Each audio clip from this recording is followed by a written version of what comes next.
afternoon, America. Today we have a very special opportunity to interview Henry Alfred Kissinger about his influence on national security policy. That's right, Harriet. Mr. Kissinger was the first person ever to serve as both Secretary of State and National Security Advisor, and was highly influential to American security policy from 1969 to 1975 during the Nixon administration and part of the Ford administration. Mr. Kissinger has received numerous awards, including the Bronze Star, the Nobel Peace Prize, the Presidential Medal of Freedom, and the Medal of Liberty. Mr. Kissinger has had a very interesting life. He was born in 1923 to a Jewish family in Germany and moved to America in 1938 after the Nazis rose to power.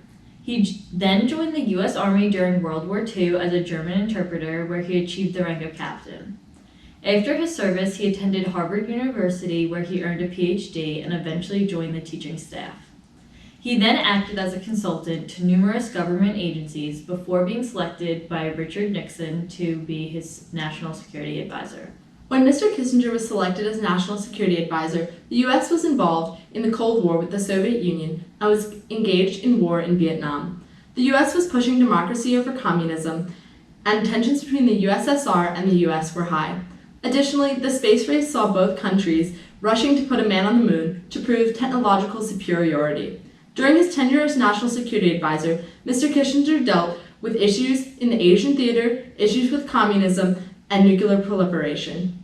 Mr. Kissinger had a very interesting career, and I can't wait to hear what he has to say. Now to you, Henrietta. Thank you, Henrika, and good afternoon, Mr. Kissinger. We are glad to have you here today. Good afternoon, and thank you for having me. So first, I want to talk to you about your influence as National Security Advisor. What was your impact on major national security policies implemented during your tenure? Well, I was a believer in realpolitik. I saw the importance of securing national interest over concepts such as justice and rights.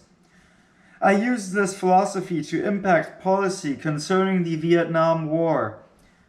Both Nixon and I agreed that we wanted to de-escalate the conflict in Vietnam, but preserve the appearance of strength of the American government. This led to the negotiations to withdraw American troops under the threat of further attacks, which maintained the strength of the US. One of my biggest influences was in China.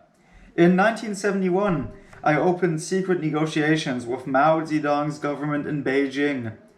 These negotiations led to President Nixon's famous visit to Beijing in February of 1972 and helped assert the United States' dominance in Asia by showing influence over the region.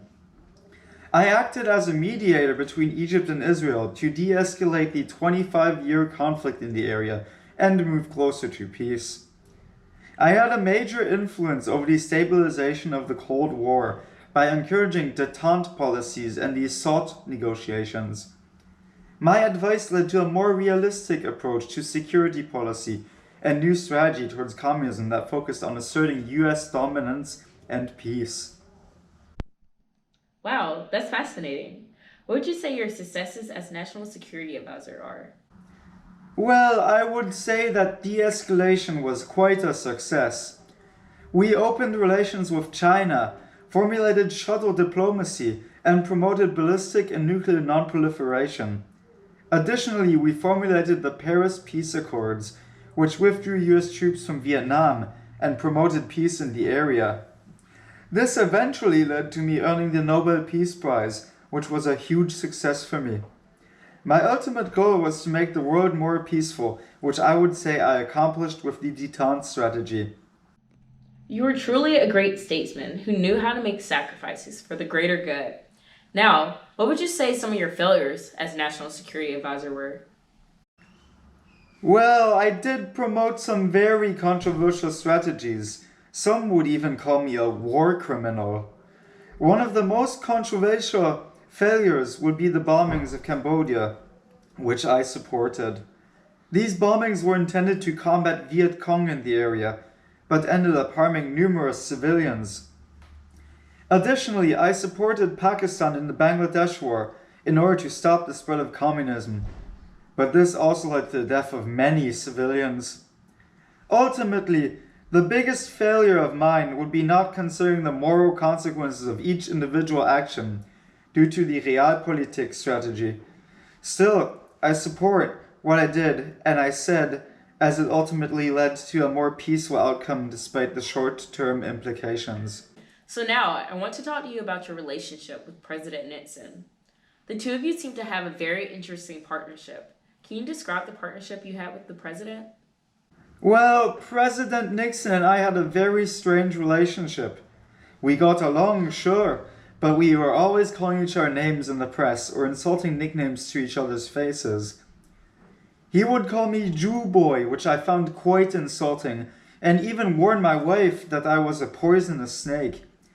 I also called him names behind his back to the press. I called him a madman, a drunk, and even a meatball. We were never the type of friends that always said nice things, but we did have a good working relationship. I knew how to work with him and handle issues for him when it was too late at night. Though we had some disagreement, I was the tactician and Nixon was the initiator. We made it work.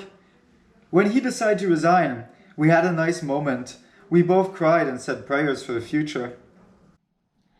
So it seems like you had quite the relationship with President Nixon. What about President Ford? I had a much nicer relationship with President Ford. We were never in complete disagreement. If I proposed an idea that I strongly supported, I never got an outright no.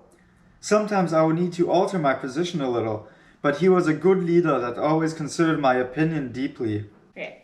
One thing I'm always interested in is how the National Security Council is structured for each president. How did Nixon structure his? Well, Nixon had prior experience with foreign policy from working in Congress. In fact, it was his specialty. He did not want to be questioned by his National Security Council and wanted them to be more hands-off. Nixon didn't want his authority questioned, but wanted his interests protected. Mainly, Nixon had his staff analyze foreign policy memoranda and make recommendations. And what about Ford? Well, Ford was opposite of Nixon. Ford had very little foreign policy experience and relied on the National Security Council and me for advice. However, eventually Ford asked me to step down from National Security Advisor because being both the National Security Advisor and the Secretary of State was seen as having too much power. Thank you so much for your insight. I have enjoyed speaking with you, Mr. Kissinger. Thank you so much for your time. Back to you, Henrika. Wow, how inspiring and informative. I don't think I've ever considered the sheer influence Mr. Kissinger had since his tenure. Indeed. Although Kissinger's policies were, and still are viewed as controversial today due to his realpolitik ideologies, his realistic approach were extremely effective and valuable in enacting policies that no doubt changed the political scheme for multiple government institutions around the world. Even today, Mr. Kissinger's methods as a national security advisor are remodeled and highly respected.